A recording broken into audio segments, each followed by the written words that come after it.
Assalamualaikum warahmatullahi wabarakatuh. Halo, salam sehat kawan Giska. Berjumpa kembali dalam program Info Sehat Informasi seputar kesehatan. Bersama Ilmiah di sini akan menemani kawan Giska semuanya tentunya dengan topik kesehatan yang akan kita bahas hari ini. Dan telah hadir di studio ada dua narasumber. Biasanya kalau kita ada hanya satu narasumber, kali ini kita mendatangkan dua narasumber nih. Ada Dr. Gigi Fitri Alida Sabatina dan Dr. Gigi Muhammad Ali Maksum.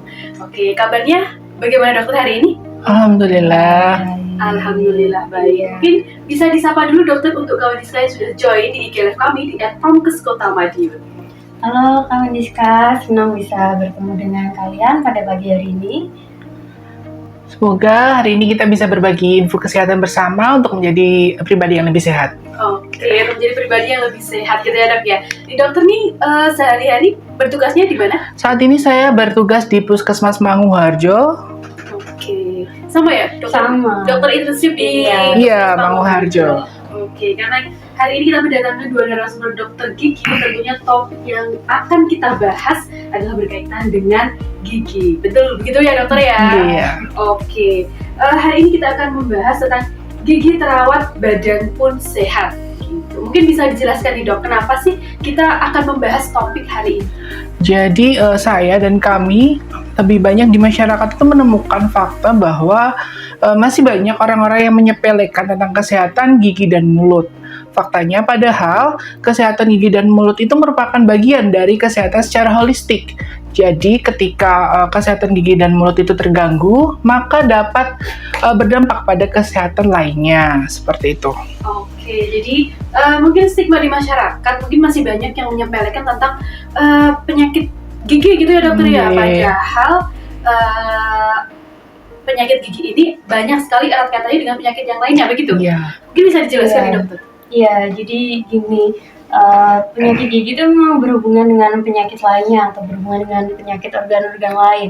Nah ini tuh fakta ya, tapi biasanya masyarakat memang agak menyepelekan tuh tentang penyakit gigi. Misalkan kalau misal nggak sakit, ya udah masyarakat ini nggak akan pergi ke dokter gigi. Padahal seperti yang kita tahu, kalau sistem pencernaan atau sistem-sistem dalam tubuh kita kan saling berhubungan. Ada pencernaan, kemudian juga ada sistem peredaran darah dan yang lain yang saling berhubungan. Nah untuk gigi sendiri kan berhubungan dengan masalah sistem pencernaan. Jadi misalkan ada masalah pada kesehatan gigi dan mulut, nantinya juga akan berefek pada penyakit-penyakit yang lain. Bisa contohnya ada diabetes, kemudian ada jantung koroner seperti itu dan lainnya. Oke, jadi ada kaitannya begitu ya dokter ya, dari penyakit gigi ini dengan penyakit tadi yang disebutkan ya? Iya. Penyakit diabetes, mungkin ada lagi dokter penyakit apa lagi? Jantung koroner. Oke. Kemudian ini penyakit gigi ini berarti berhubungan dengan kondisi sistemik pasien kan? Iya, benar sekali. Oke, mungkin bisa dijelaskan nih dok gimana maksudnya nih? Jadi saya ambil contoh aja, ini adalah kasus yang paling sering dialami oleh penduduk Indonesia ya Mbak. Ini saya ambil data dari Riset Kesehatan Dasar tahun 2018, itu menyebutkan bahwa sebagian besar sebanyak 74% masyarakat Indonesia itu banyak menderita atau mengalami radang gusi atau gingivitis gitu. Radang gusi atau apa dok? Gingivitis dalam bahasa medisnya. Oh, gingivitis gitu ya. Mungkin orang awamnya taunya radang gusi gitu ya dok.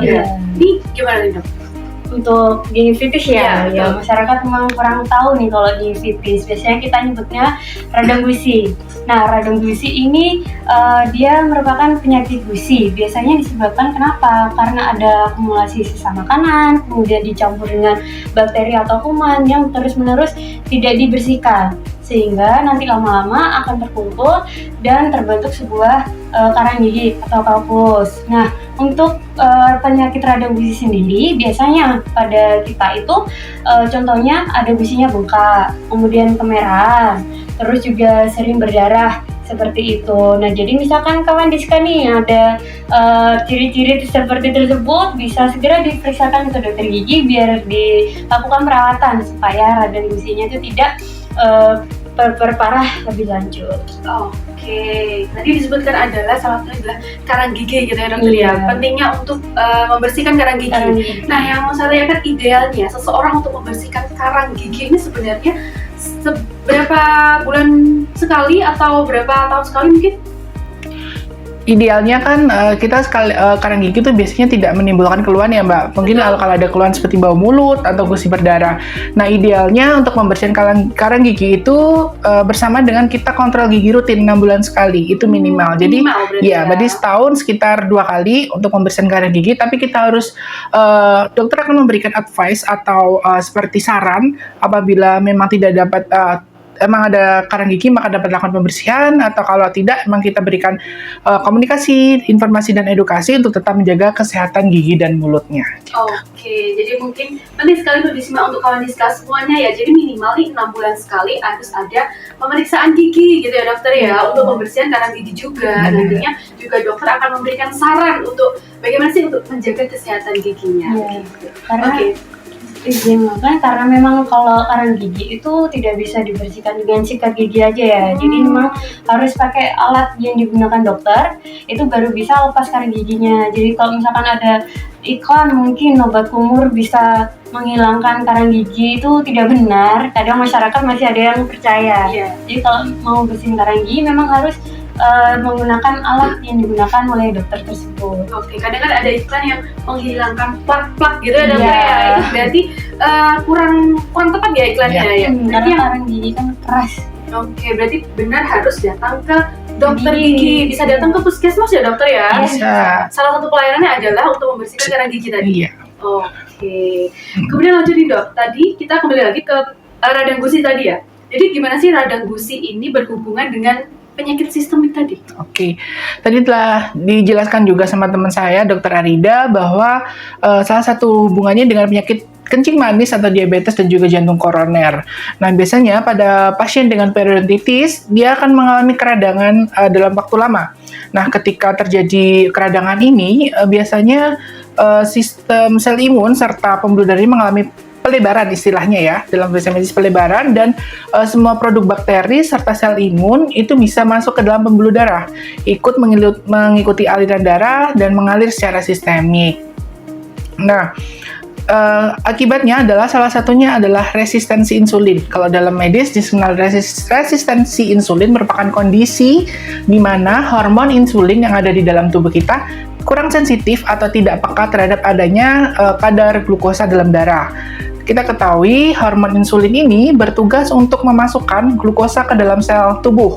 Ketika fungsi dari hormon insulin terganggu, maka transportasi gula dari darah ke dalam sel terganggu dan terjadi penumpukan gula di dalam darah atau kita sebut dengan diabetes gitu. Oke, jadi ada hubungannya gitu ya dokter ya. Kalau menurut dokter Arida sendiri gimana nih? Iya baik, benar yang dikatakan dokter Masum. Untuk penyakit pada jaringan periodontal atau penyakit gigi itu memang bisa menjadi faktor risiko dari penyakit diabetes. Tapi fakta lain, penyakit diabetes itu nantinya juga memperparah dari penyakit periodontal atau pada penyangga gigi tersebut. Nah, seperti yang kita tahu, kalau pada pasien diabetes, kadar gula dalam darahnya kan tinggi ya, yang kita tahu. Nah, hal ini nantinya dia tuh bisa menyebabkan berbagai efek. Contohnya ada angionepati, di mana untuk angionepati itu dia akan mengakibatkan ketidaknormalan dari pasokan nutrisi, kemudian aliran darah dan juga oksigen. Nah, ketika pasokan oksigennya berkurang atau nutrisinya berkurang, maka ketika misalkan ada suatu keradangan, nantinya tuh proses penyembuhannya akan lama pada pasien diabetes tersebut. Nah, kemudian untuk pasien diabetes, seperti yang kita tahu, biasanya kan kalau pada pasien diabetes memang lukanya sembuhnya lama ya. Memang harus sangat-sangat dijaga untuk pasien diabetes ini, karena memang untuk apabila mendapat paparan kuman untuk pasien diabetes ini agak berbeda nih sama orang-orang lainnya. Misalkan kalau pada orang normal itu 2 hari atau 3 hari sudah sembuh. Nah, untuk pasien diabetes itu biasanya dia agak lebih lama karena responnya abnormal seperti itu. Jadi untuk memang pasien diabetes ini kadar gulanya harus terus dijaga supaya tidak terjadi efek lain, contohnya angionopati tersebut. Oke. Jadi penyakit gigi dan mulut ini berhubungan dengan penyakit yang lainnya gitu ya. Benar. Kan mungkin orang awam mungkin taunya kan kalau penyakit gigi gitu, sakit gigi aja gitu. Iya. Ternyata ada hal yang bisa menyebabkan lainnya itu ya dokter ya.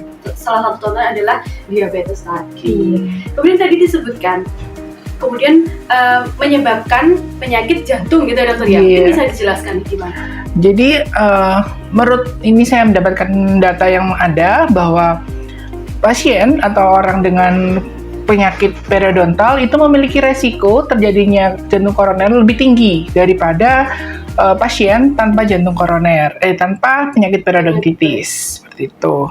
Mungkin dilanjut dokter? Iya, baik, benar yang dikatakan oleh Dr. Masum. Jadi untuk penyakit periodontal ini bisa menjadi faktor resiko adanya penyakit jantung. Nah, seperti kemarin saya sudah sedikit membaca ada sebuah penelitian untuk laki-laki dengan penyakit periodontitis yang parah itu 2 kali lebih beresiko terkena penyakit jantung koroner daripada laki-laki yang tidak mempunyai penyakit periodontal atau periodontalnya ringan. Jadi memang harus dijaga untuk kebersihan gigi dan mulutnya karena berefek pada penyakit-penyakit lain. Oke, jadi informasi baru mungkin ya ini untuk kawan diskus semuanya. Jadi penting sekali untuk menjaga kesehatan gigi dan mulut tadi. Nah, karena berkaitan dengan penyakit sistemik lainnya tadi gitu ya dok ya. Kemudian cara menjaga kebersihan atau kesehatan gigi dan mulut ini gimana sih dok? Kita kan taunya cuma sikat gigi 2 kali sehari. Mungkin pikirnya 2 kali sehari ini adalah setelah sarapan gitu. Padahal yang betul itu bagaimana? Iya, jadi kalau misalkan menyikat gigi yang paling betul itu 2 kali aja cukup. 2 kali cukup ya? 2 kali cukup. Tapi biasanya waktunya nih masyarakat yang masih salah nih. Kalau misalkan biasanya pagi kita menyikat giginya kan kadang setelah mandi, nanti habis mandi baru sarapan. Nah itu sebenarnya salah. Jadi untuk menyikat giginya, jadi kita bisa sarapan terlebih dahulu, kemudian baru menyikat gigi. Kemudian untuk yang kedua itu yang paling penting pada malam hari. Karena pada malam hari kan tadinya sudah dibuat makan dan lain-lain nih. Jadi kalau misalkan dipakai tidur dalam keadaan gigi yang kotor dan makanan tidak dibersihkan, nanti lama-lama kan akan bercampur dengan bakteri tersebut. Nah itu bisa menyebabkan yang pertama bisa terbentuk karang gigi tersebut dan lama-lama bisa juga terbentuk lubang seperti itu. Jadi sebenarnya 2 kali saja cukup, cuman waktunya nih yang masih harus banyak dibenahi lagi karena biasanya masyarakat kan pagi sama sore kalau mandi ya, malamnya kadang karena sudah capek pulang kerja atau apa ya udah dilewati aja, padahal itu yang termasuk waktu-waktu penting untuk menyikat giginya. Izin menambahkan juga, selain menyikat gigi, kita juga dapat melakukan kebiasaan-kebiasaan yang dapat membantu kita untuk menjaga kesehatan gigi, seperti salah satunya yaitu membersihkan sela-sela gigi dengan benang. Hal itu bertujuan untuk membersihkan sisa-sisa makanan yang tidak terjangkau oleh sikat gigi. Kemudian juga mengurangi makanan-makanan manis dan lengket, serta meningkatkan konsumsi makanan berserat. Jadi pakai benang gigi gitu dong? Iya. Oke, benang giginya bisa didapatkan di mana gitu? Bisa ada di apotek juga bisa, kadang dijual di toko-toko grosiran. Oke, jadi selain menyikat gigi juga disarankan memakai benang gigi yang untuk kotoran-kotoran yang dilempit-lempit gitu ya. Iya benar. Jadi kita bisa pakainya nanti benang gigi tadi. Tapi untuk teknik menyikat gigi mungkin yang benar nih gimana sih dok? Jadi mungkin anggapan di masyarakat itu semakin keras kita sikat gigi semakin bersih ya mbak. Keras ya, sampai kadang sikat gigi itu sampai kalau bahasa sana tuh bulunya jebor-jebor gitu ya, itu harus diganti ya dok ya? Iya. Padahal dalam penelitian kekerasan atau kekuatan kita menyikat gigi belum tidak sejalan atau tidak gimana ya, mungkin tidak sejalan dengan kebersihan. Maksud saya adalah semakin kita keras belum tentu juga semakin bersih gitu. Yang penting adalah tekniknya. Jadi untuk mensikat gigi, teknik yang benar yaitu dengan cara dengan menggerakkan satu arah dari gusi ke gigi untuk permukaan yang menghadap keluar dan ke pipi. Lalu untuk bagian yang untuk kita mengunyah itu biasanya digosok dengan gerakan satu arah dari belakang ke depan seperti itu. Kalau yang depan berarti ke atas bawah gitu dong kan? Iya. Kalau yang sini tetap sini. Dari samping tetap dari atas bawah juga atau gerakan memutar. Kalau biasanya kan kalau orang itu gini kan dong. Iya. Salah ya berarti ya, teknik seperti itu salah. Salah. Kalau misalkan kita gosok giginya seperti ini, nanti lama-lama di bagian antara gusi dan gigi itu akan terbentuk sebuah cekungan.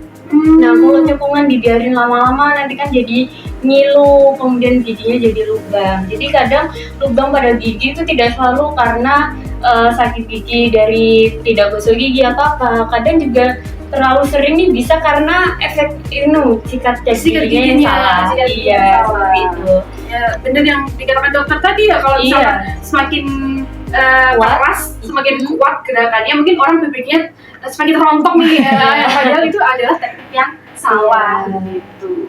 Oke, kemudian kalau misalkan tadi disebutkan kalau misalkan sudah menggunakan benang tadi ya dokter ya. Kemudian kalau untuk penggunaan obat kumur nih gimana sih dok? Sebenarnya dalam dunia kedokteran disarankan atau enggak? Iya, obat kumur. Nah, kadang masyarakat masih ada nih yang berpikiran kayak pakai obat kumur aja, nggak usah sikat gigi, kan lebih simpel ya.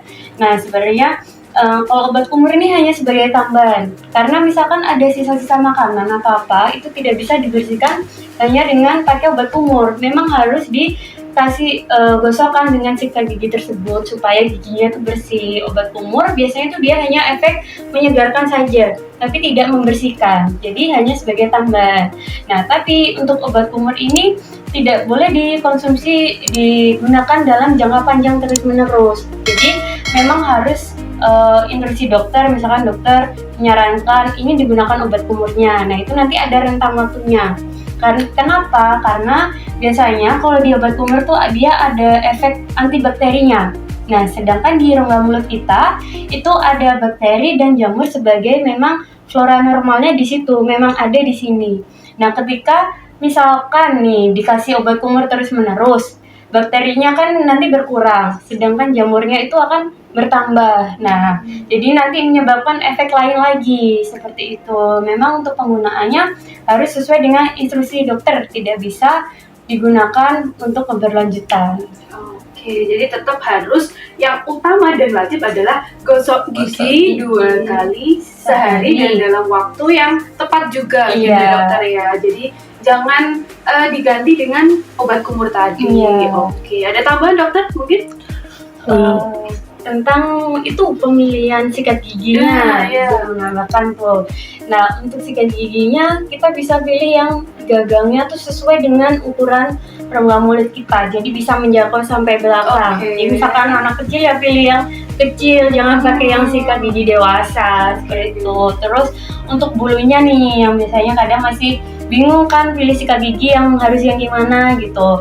Nah, untuk pemilihan sikat gigi yang terbaik itu pilih bulu yang lembut. Biasanya kalau pada kemasan ada tulisannya extra soft, itu dipilih yang seperti itu. Karena kan kalau misalkan lembut dia tidak melukai gusinya.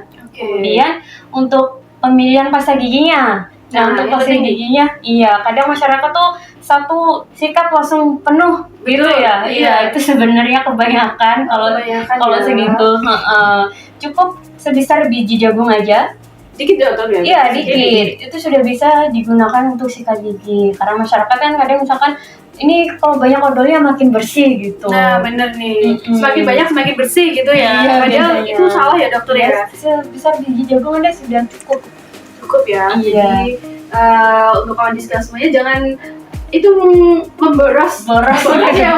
Padahal ini dalam dunia kedokteran juga sebenarnya yang salah, yang benar adalah menggunakan secukupnya. Jadi biji apa dok? Biji jagung. Biji jagung. Iya. Kemudian untuk pasta giginya memilihnya yang benar-benar kan banyak nih di pasaran ini kan ya, yang berasa rasa stroberi, jeruk nih. Sebenarnya yang baik nih yang seperti apa pasta gigi? Emang pemilihan pasta gigi sebenarnya disesuaikan dengan kita pengguna sebenarnya. Mungkin untuk anak-anak karena dia belum memiliki kemampuan untuk meludah yang baik, mungkin hindari pasta gigi yang berfluoride.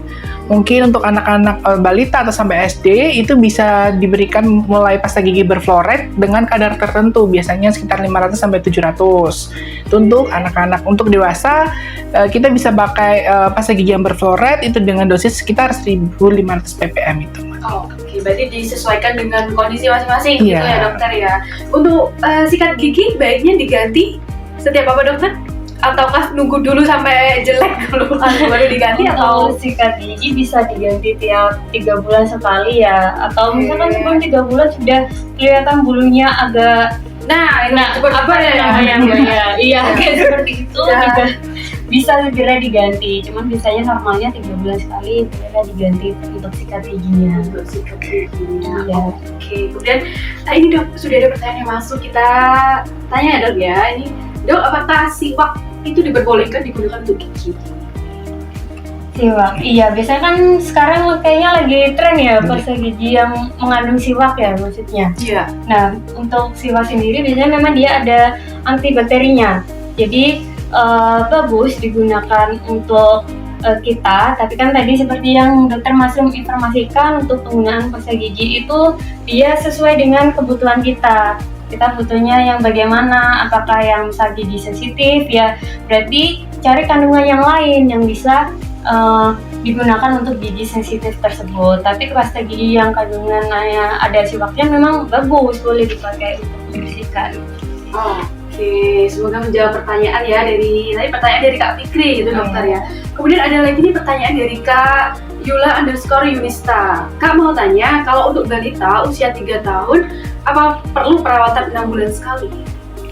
Baik, terima kasih atas pertanyaannya. Jadi untuk balita, apakah tetap perlu perawatan kontrol rutin 6 bulan sekali? Menurut saya tetap perlu, karena itu merupakan kadang penyakit pada gigi itu kita tidak tahu, hanya bisa dideteksi oleh dokter. Kadang mungkin giginya berlubang yang secara klinis tidak tampak, mungkin dengan peralatan dokter itu bisa tampak juga. Kemudian selain dengan adanya penyakit gigi, kita juga tahu tumbuh kembang gigi anak itu seperti apa. Nah itu kan kita mungkin secara awam belum dapat ilmunya ya Mbak ya. Mungkin itu bisa dapat juga dikonsulkan dari dokter giginya seperti itu. Kita juga bisa tahu pada pola perkembangan seperti harusnya 3 tahun udah tumbuh gigi berapa ini. Nah, misal dok ternyata anak saya belum tumbuh gigi. Nah, itu pasti dokternya akan memberikan advice atau saran seperti itu. Oke, jadi juga penting sekali untuk memeriksakan gigi bayi gitu dokter ya. Mungkin datang ke posyandu, mungkin kan di situ biasanya ada ya pelayanan untuk pemeriksaan gigi bayi. Iya. Untuk Kak Yula_Yunista nih, semoga menjawab pertanyaannya tadi. Oke, kemudian dokter mungkin yang terakhir nih, apa nih yang mau disampaikan ke kawan-kawan Diska semuanya? Baik, untuk teman-teman Diska semuanya, saya titip pesan untuk selalu jaga kesehatan gigi dan mulut dengan cara sikat gigi 2 kali sehari. Tadi telah dijelaskan, pagi hari setelah sarapan dan malam sebelum tidur. Serta jangan lupa untuk kontrol rutin ke dokter gigi dengan menjaga gigi dan mulut kita supaya badan kita juga tetap sehat. Oke, mantap sekali nih pesannya dari dokter Mas Kum. Kemudian dokter Arida. Iya, untuk kawan Diska, seperti yang dokter Masum tadi informasikan, jangan lupa untuk kontrol gigi bisa ke puskesmas nih, kan sekarang udah rata-rata punya BPJS ya. Jadi kalau dulu anggapan ke dokter gigi tuh mahal, nah sekarang kan udah ada BPJS, bisa segera datang ke puskesmas untuk pemeriksaannya kan sudah gratis, jadi tidak ada alasan lagi untuk sakit gigi. Oke, jadi dan jangan takut untuk datang ke dokter gigi, apalagi malu gitu ya dokter ya. Karena saat ini sudah difasilitasi dengan BPJS, kawan Diska semuanya bisa memeriksakan gigi dan mulutnya ke puskesmas terdekat. Oke. Terima kasih Dokter Maksum dan Dokter Arida untuk kesempatannya hari ini untuk berbagi kepada kawan Diska semuanya. Next kita mungkin bisa ngobrol lagi dengan topik yang lebih menarik lagi. Terima kasih kawan Diska telah bersama kami kurang lebih 30 menit, dan tayangan ini bisa kawan Diska lihat kembali di YouTube kami di channel kawan Diska 5145. Ilmilia pamit undur diri. Assalamualaikum warahmatullahi wabarakatuh.